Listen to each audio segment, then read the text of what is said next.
Hello, everybody. New Year. Happy New Year. Hope you had a wonderful holiday season. And well, I'm back. Had a great year, end of the year, and I'm back to back to the real world again. I'm looking forward to today's session, and essentially, it's a new year. So, how do we set goals? How do we smash and achieve our realistic goals, our financial independence goals, and all that kind of stuff? So that's the focus of today. And again, I hope that 2023 was a good year for you. On reflection, it was a pretty good year for me. I accomplished a lot of things, both real estate wise. I didn't have many vacancies, turnovers.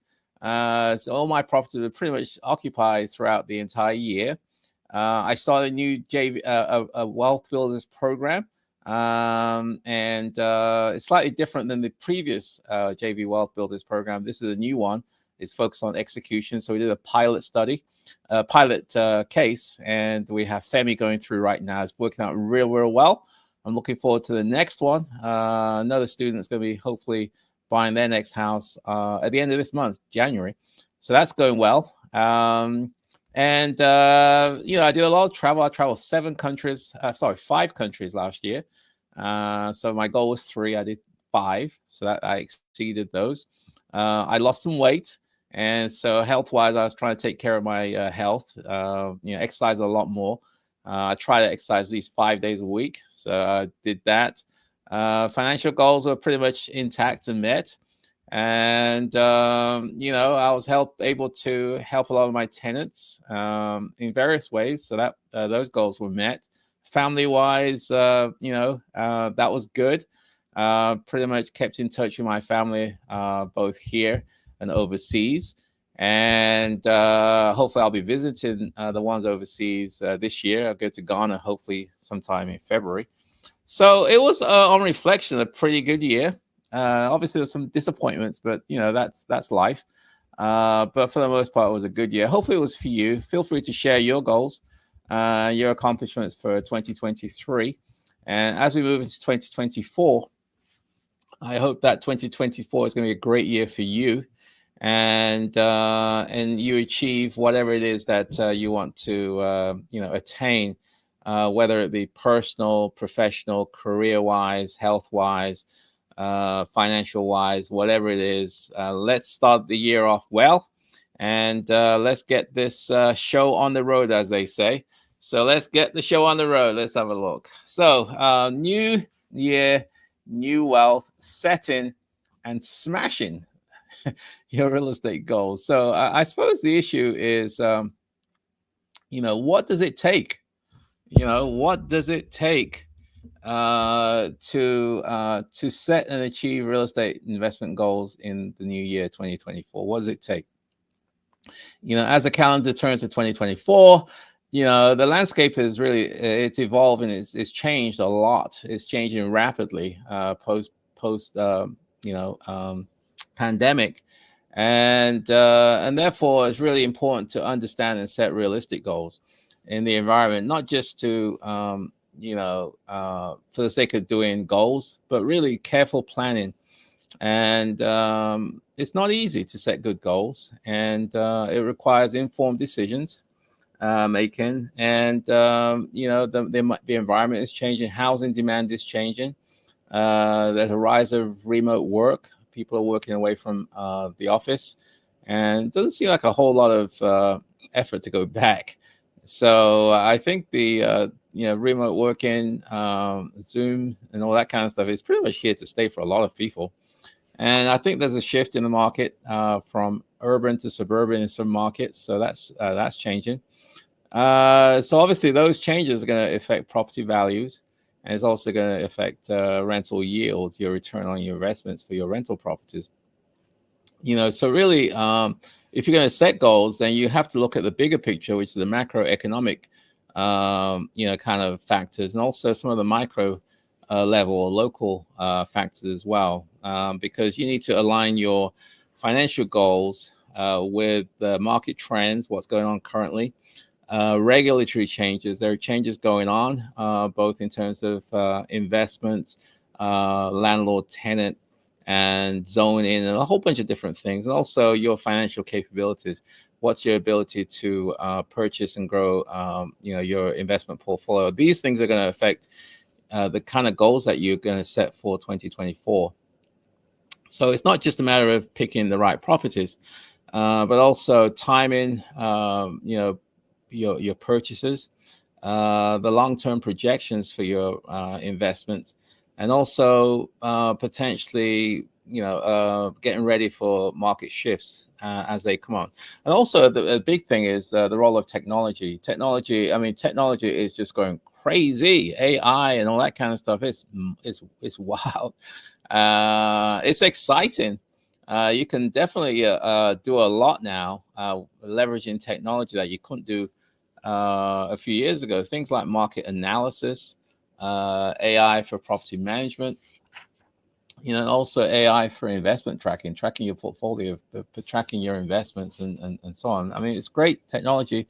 I think as savvy investors, we really do need to get our arms and hands around technology and leverage it to our benefit. So it's really important to embrace technology. It is what it is. It's staying, and also being able to be adaptable to the changing environment. So let's get down into the weeds a little bit and talk about some of these things. And I'll break it down to 6 parts. So number one, in terms of helping you set your goals, is really to understand the market, what's going on in the market. So the question is, how can investors accurately understand and interpret current real estate market trends? Because those interpretation of what's going on locally, nationally, globally is going to affect your, your ability to acquire properties. It's also going to have an impact on the kind of goals that you're going to be setting. Interest rates are going higher. Well, it's kind of going down now. It was pretty high earlier on, but it seems to be leveled off, and if anything, going down now. So to navigate the 2024 environment, you need to understand both the macro or the global issues, and also some of the local market issues. So, on the macro level, you got to understand the broader economic trends, like inflation. Inflation, I think they say it's going down. I think the Fed wants it to be less than or around 2%. I think it's above that, 3 point something, I think. But it's coming down. Also, interest rates. That obviously has a huge impact on real estate.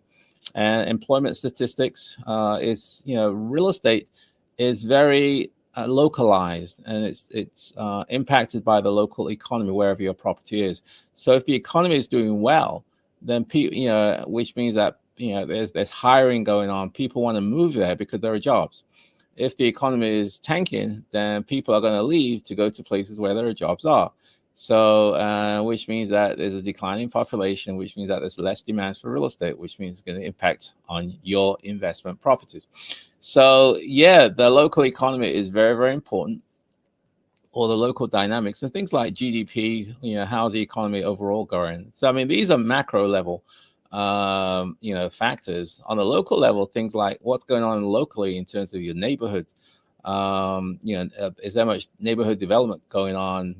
What are some of the market conditions taking place locally? Are people moving in, moving out of different neighborhoods?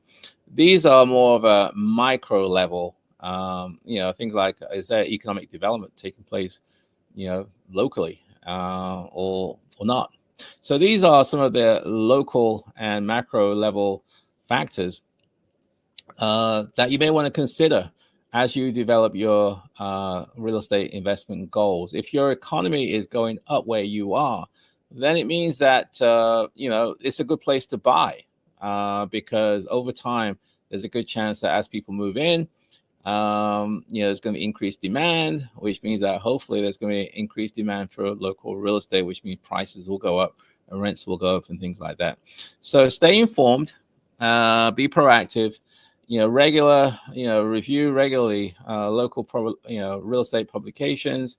If you can, attend industry events and network with other professionals, because they can share with you what's going on in your local area. So utilize analytical tools out there. There's quite a few of them. Bigger Pockets has a bunch of them. There's quite a few AI related tools out there, and to study market trends, what's going on, and also potential investment opportunities. So what are some of the action items coming from this understanding the market related factors? Things like regular review economic data. I know it can be a little bit boring, but you do need to know. You can't bury your hand in the sand about what's going on locally, on a macro level in terms of economic, because it's going to impact your investments. If you can, attend seminars and networking with other like-minded people, industry events. If you can, you don't have to travel out of state. I'm sure there's a lot of stuff going on locally wherever you are. And utilize some of these real estate analytic tools out there, especially AI-related ones, that can help you identify potential opportunities. So that's number one in terms of factoring. These are some of the factors that's going to impact your ability or the goals that you're going to set in 2024. So let's talk about goals setting specifically for success. Goal setting for success. I'm really into goals. I do weekly goals, daily goals, yearly goals, 5-yearly goals. I do. It's really important because it gives me a sense of direction. It gives me a sense of knowing, what am I trying to strive for? What am I going for? And it's almost like a beacon, in the light, like a lighthouse, I suppose. You can see where you're going, and you can therefore develop milestones. I've just had a habit of developing goals for a long time, at least 15, 20 years.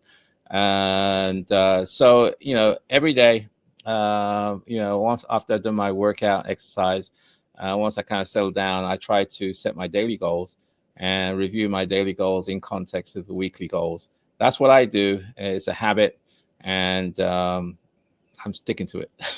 So anyway, goal setting. So the question then becomes is what are the key considerations in setting achievable real estate goals? Well, the goal should be achievable. It should be realistic, not pie in the sky. Sounds good, but there's no way you're going to actually achieve it. So it's got to be realistic. And but effective goal setting is really, in terms of real estate investing, it's really, really a critical step in ensuring your success. It kind of begins with a self-assessment. Consider where you are right now. What's your financial position?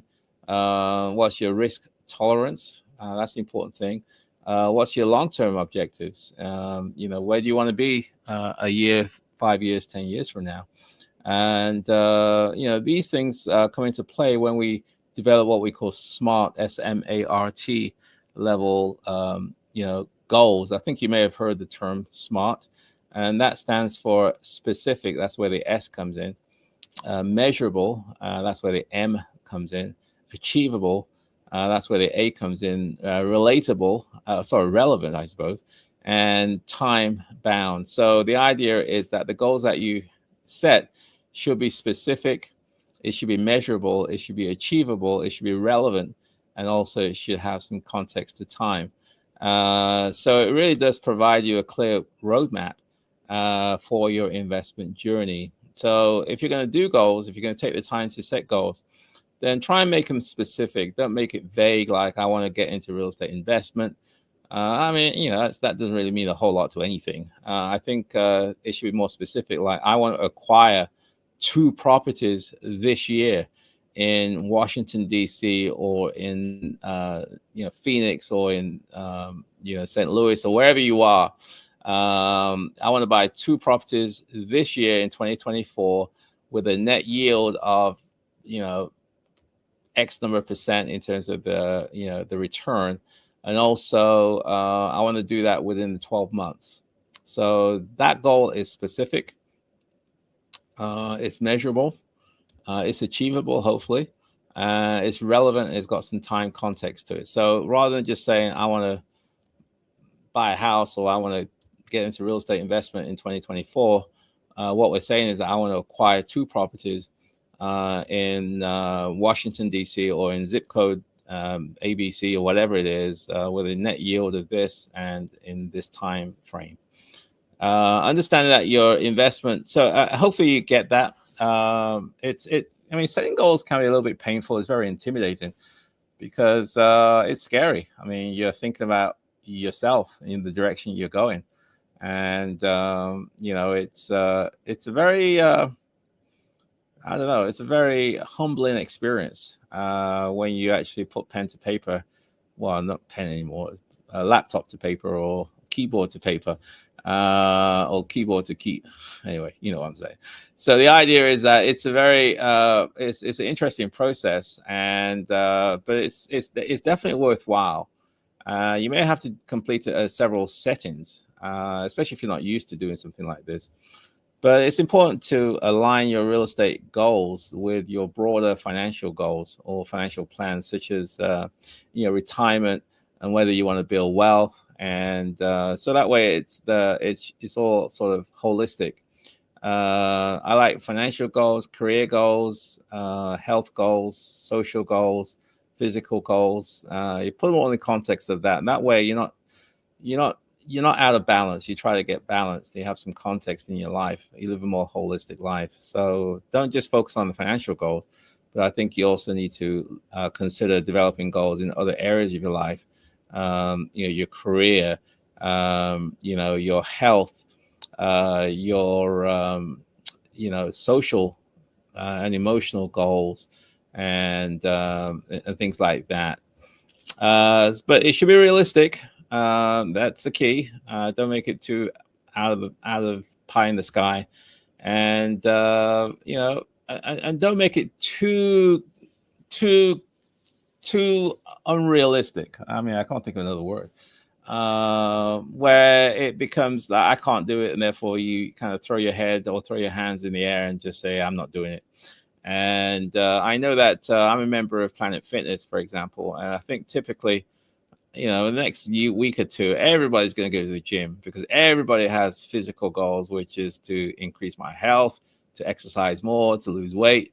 And so these clubs get jam-packed, during this month. And then come February, March, it kind of goes back to normal because everybody kind of moved on from, the real world. Because achieving goals is hard work. It's a lot of effort. It takes discipline. It takes action. And a lot of people just aren't going to do it. Same thing in real estate. A lot of people want to buy properties. They want to invest in real estate. It takes hard work. That's all there is to it. It takes hard work. It takes effort. It takes a commitment. It takes money. It takes an education. It takes systems. It takes relationships. It establish a team. You got to get, there's a whole lot of stuff associated with executing real estate. And, and once people understand that, they just move on to something else. Maybe, I don't know, do Amway or do Amazon or something, which they think it's easier. And then they start that, and then they find out that's also hard work. And so they go off to do something else. So it's whatever you do is hard work. That's all there is to it. And so what are the action items associated with goal setting? I think it's conduct a self-assessment of your financial situation, where you are right now, and also your risk tolerance level. Set SMART goals, that align with your broader financial goals or financial plans, and regularly review and adjust these goals as the market conditions change and your personal situation and circumstances change as well. So that's number 2. That will help you as you formulate your goals for 2024. The other thing is financial planning and management. I think that's really important, as you develop your goals and smash your goals for 2024. Why? What do I mean by that? So the question becomes, how can investors effectively plan and manage their finances for real estate investment? The assumption is that, you're going to have to have some money if you want to buy real estate. I mean, I know that there are some gurus out there who say you don't need any money. The seller's going to come up with all the money and you don't need anything. That may be true, but in the real world, that doesn't happen very often. It does happen every now and then, but not very often. So assuming it's not going to happen too often, then you're going to have to plan, and manage your finances if you want to acquire real estate. One of the things is that your housing costs are just so high nowadays that unless you can drive that cost down, it's just very, very hard to save money. So sound financial planning, I think I was speaking to somebody about that a couple of days ago, and about house hacking. If it was yesterday, I was speaking to somebody. The importance of driving your costs down. And they were open to house hacking, where they would buy a house. Part of that space is rented out, and they will live in the other parts of the house, and therefore they can save money, which will then allow them to buy the next house and the next house and so forth. And then that's what I did. That's what I highly recommend, and so on. So sound financial planning is really the cornerstone of successful real estate investing. This involves a clear understanding of your, how much money you're going to need, and how much money you need, your what we call financial capacity. How much can you raise? But also, it's important that you manage your expenses and cash flow, because that's important. Effective budgeting is crucial. You've got to know where your flow of income going in and out.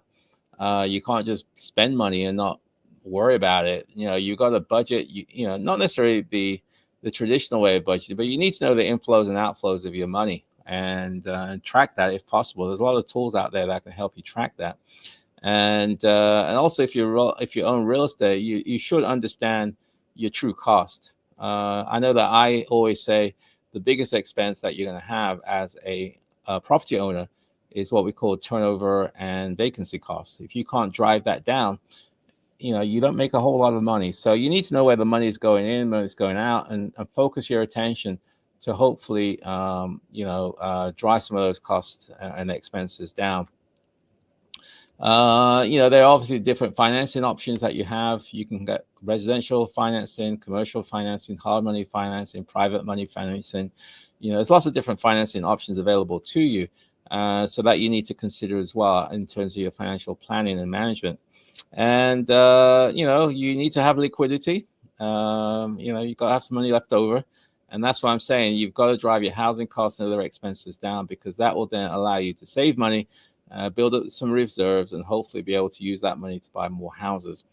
Maintain a cash reserve, or at least access to reserves or funds, is really important, either through home equity lines of credit cards, and those vehicles. And but keeping track of your investment performance is very important, and because it's going to allow you to make what I call better informed decisions. So what are the action items associated with this? Create a comprehensive budget. Let's have a look. What are the action items associated with planning, financial planning and management? Create a budget, of the inflows and outflows. Explore and understand your financing options available to you. Maintain liquidity and track the performance of your investment portfolio. And then that's up to 3 so far. But if you got some questions, we're going to go down to the Q&A session in about 5 or 10 minutes. So if you got some questions for me, please put them in the chat box, and I will answer them in about 5 to 10 minutes. So put them over there. We always have a lot of questions. So get your questions lined up and try to pick my brain and all that kind of stuff. So number 4, risk management. That's also going to be very important as you develop your goals for 2024. Not just management, but mitigation, i.e. try to limit your risk and exposure. So the question becomes, what strategies can investors like you and I employ to manage and mitigate risk as we, continue our real estate investment, journey?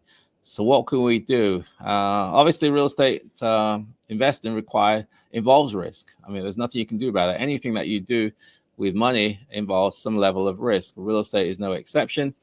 Managing risk, though, is really essential for your long-term success. There are different ways to do that. I like to do due diligence before I buy a house. I like to check things out, check the house, check the property, check the neighborhood. Is this the kind of property that if I buy, I can attract the kind of tenants I'm looking for? Do some due diligence on the owner, on the property, on the tenants. If you're inheriting tenants, there's a lot of things you can do to mitigate risk when you acquire property. Another way that some people do is to spread their risk over, properties over different areas geographically, and also of the other investment classifications like multifamily or commercial, in addition to residential. Some people like to do that. I like to just focus on single families, as you know. I don't try to get too caught up in the other things. And I just buy in the Washington, D.C. area. I know this market. But, again, there's different ways whereby you can sort of mitigate or reduce your risk as it pertains to real estate investing. But the key one, in my opinion, is just do your due diligence before you buy a house or before you buy any, making any investments. Researching the property, understanding the local market, and assessing the environment where the property is, and also some of the legal issues, like especially landlord-tenant laws and things like that. So it's really important to mitigate risk, reduce risk, know what you're getting into before you actually hand over the money. And so to a certain extent, it's good to have a good team around you, things like lawyers, accountants, real estate agents, because these folks can help you navigate the complexities associated with real estate investing, and therefore hopefully they can help you reduce and minimize risk. You can't, insurance is also another good way to mitigate risk. It's always good to have adequate coverage, and either on your property individually, on your investment vehicles. It's always good to have insurance if you can, because if the worst case scenario happens, hopefully it's not going to take you down and take you out. So any catastrophic activities can wipe you out if you don't have the right insurance coverage. So what are some of the action items associated with mitigating risk? Things like, what do I say here? I think it's like diversify your investments, do your due diligence, conduct due diligence, and also stay informed about what's going on locally and also regulatory. Make sure you have adequate insurance if you were to buy real estate. Number 5, leveraging technology. I kind of alluded to that earlier on. Technology is going crazy. AI, ChatGPT. I'm playing around with ChatGPT 4 now. It's amazing what it can do. It's just unbelievable. And I think if you don't leverage technology, you're kind of missing out, because there's so much that you can do now that you couldn't do earlier on a few years ago. So how can modern technology be utilized to enhance real estate investment strategies? That's the issue, is how can we use technology to help us and enhance our investment strategies as we develop our goals for 2024. So I said, technology's got an integral part of real estate investing now. It's providing tools that can really enhance almost every aspect of real estate investment process. Things like property management software nowadays, can streamline management of your investment vehicles, your rental properties. It can track rental payments. It can schedule maintenance. There's a lot of things you can do with property management software now. There's also data analytic tools out there that can provide you with insights into things like market trends, property values, investment opportunities. There are lots of online platforms out there that you can use to analyze properties. And technology like virtual tours now, you can literally walk through a house without actually going there. There are lots of different online marketplaces out there. Technology just essentially made it easier to find and assess properties, analyze properties, even if you're far away. So you could be buying stuff on the other side of town, other side of the state, or even the other side of the country. You can access to really, really quality information that a few years ago you just couldn't access. So staying up to tune is and it's also social media, I think, is really good here in terms of your ability to network with other like-minded people and connecting with other investors, industry professionals, and also potential tenants. So staying up to date is really important, and there are tools out there that you can leverage as you develop your goals for 2024. So the question becomes, the action item, I suppose, in terms of technology. Things like utilize, technology, property management software to efficiently manage your rental portfolio, leverage data analytics if you can for market research and investment decision making, and stay informed about technology. So finally, I want to talk about this thing here is setbacks. It's really important because we're all going to have some setbacks. It's a tough world out here. It's not always easy sailing, and I think that you may have had some setbacks in 2023, but it is what it is. But the issue then becomes, how do you handle setbacks? Understanding what went wrong. Analyzing market conditions, analyzing decisions that you took, reassessing strategies that you took place, and identifying, if you need more education. It's really good to reflect on what went right, what went wrong, and what did you learn from that. Because it's not nice to have setbacks, but it's part of life. But it's how you how do you act? How do you respond to these setbacks? I think that's the key. And learn from other people, get mentors, get guides, get coaches, because hopefully these folks have, made those mistakes and they can help you avoid making those mistakes as well. And it's a changing environment. And there are people out there who have a better idea what's going on than others. And then finally, let's kind of wrap this thing up for today. In conclusion for today's session is that achieving 2024 goals is not going to be easy. It's a combination of informed goal setting, effective financial planning, risk management, and also leveraging technology. I think if you can do all those different things, you can set yourself some really, really good goals for 2024 and have a mechanism to track how you're doing. Learn from your experiences in the past and setbacks that you've had in the past. And as you proceed and move forward in 2024, so stay adaptable, continuously educate yourself, be willing to embrace new tools and new technologies. And it's a dynamic world out there. It's changing fast. So hopefully I provide you a comprehensive framework as you develop your goals for 2024. It's going to be an exciting year. It's going to be a lot of opportunities. It's not going to be easy. There's going to be some setbacks and challenges you're going to face. But working together, hopefully I can help you on your journey. I'll be doing this Wealth Wednesday every week. I'll be doing some traveling this year. My goal is to 3 countries. I think I've already got an idea which countries it's going to be. But, last year I did 5. So hopefully this year I'll be able to do, more than 5. But I've set my target as 3. And we'll see. And it's going to be a great year. Looking forward to it. I'm excited. And hopefully I can help you on your journey. So please tune in to Wealth Wednesdays. Spread the word. Let other people know that if they want to pick my brain every Wednesday at 7 p.m. Eastern time is where they can do that. So let's, with that said and done, if you got some questions, please put them in the chat box. And I'll try to answer them in a few minutes. And if you got any questions you want to shoot me, or if you want to reach out to me, you can reach me at joe@joeasamoah.com, joe@joeasamoah.com.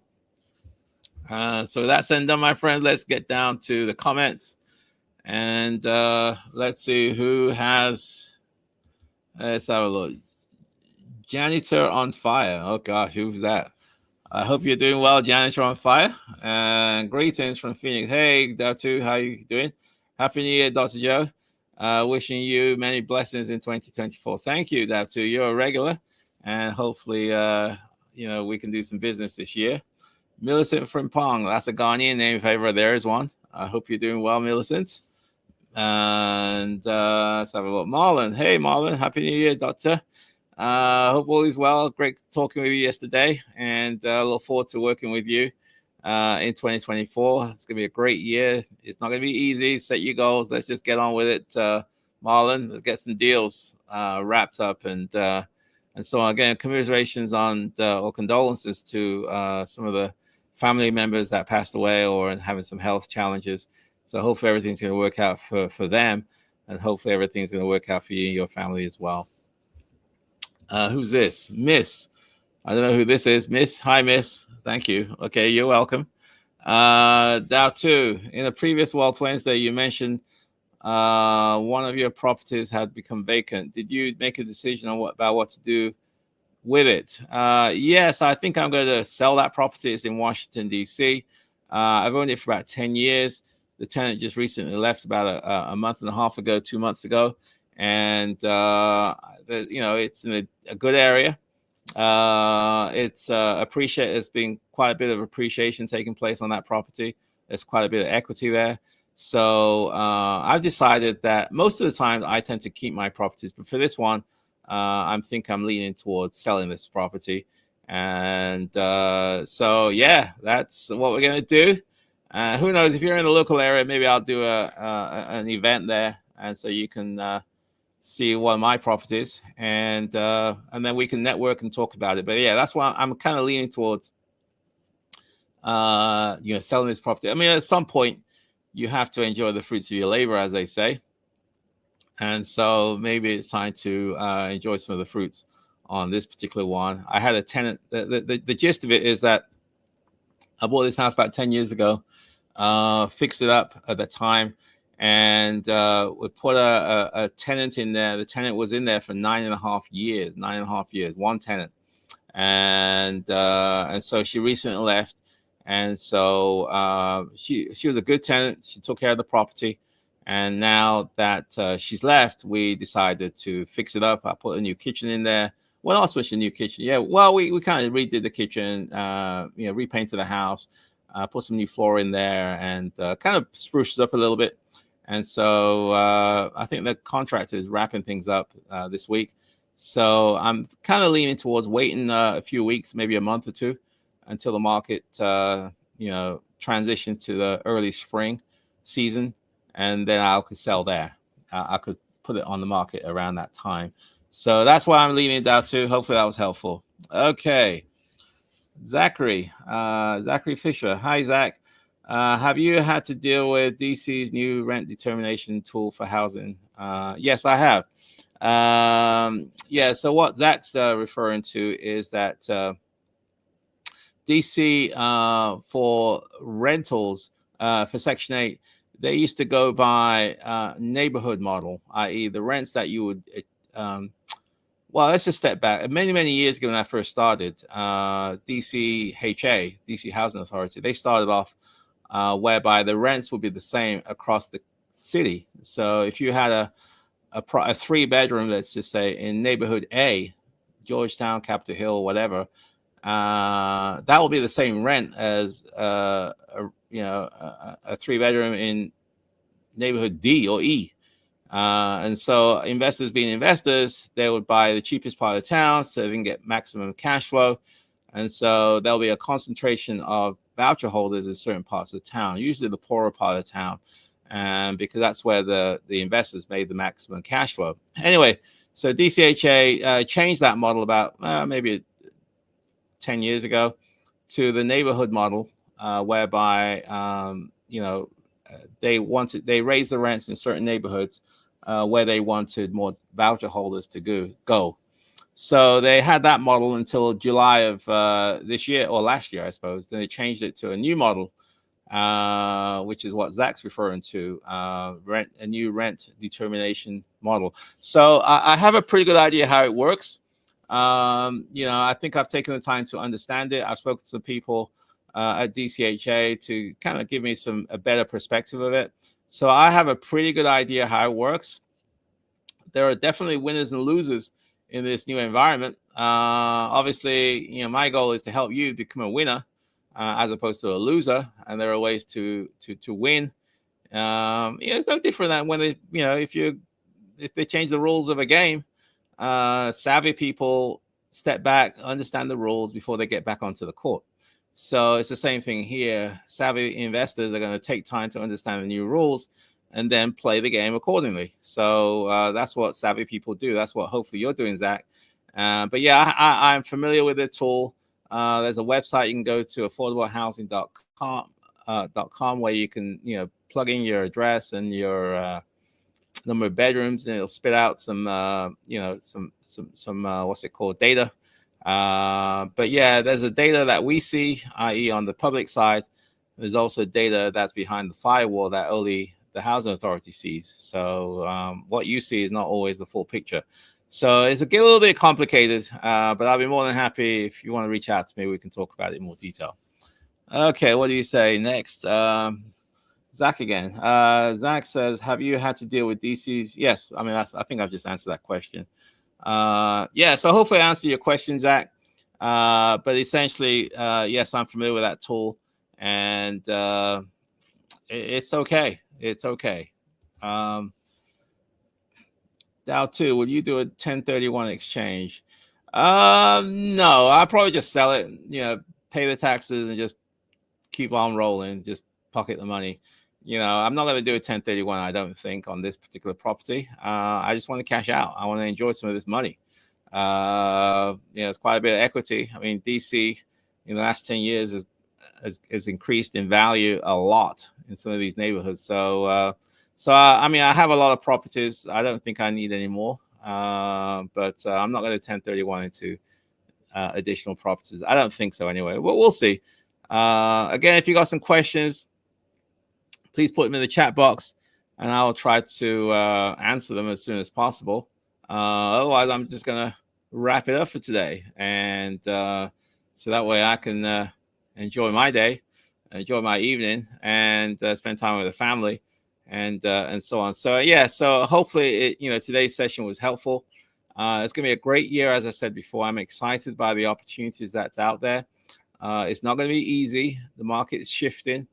What used to work a few years ago doesn't necessarily work anymore. And so we have to shift and change our strategies accordingly. And hopefully, you'll be a winner in all this stuff. I mean, real estate is, from my perspective, is a long-term play. In the short term, we go through a lot of ups and downs, but over the long haul, it tends to work out okay. And so I'm trying to encourage you to take real estate very seriously and get into a mode whereby you can execute, as opposed to just consuming content and never actually doing anything. I think it's time to execute. And so let's execute. Let's get on with it. Let's get the show on the road.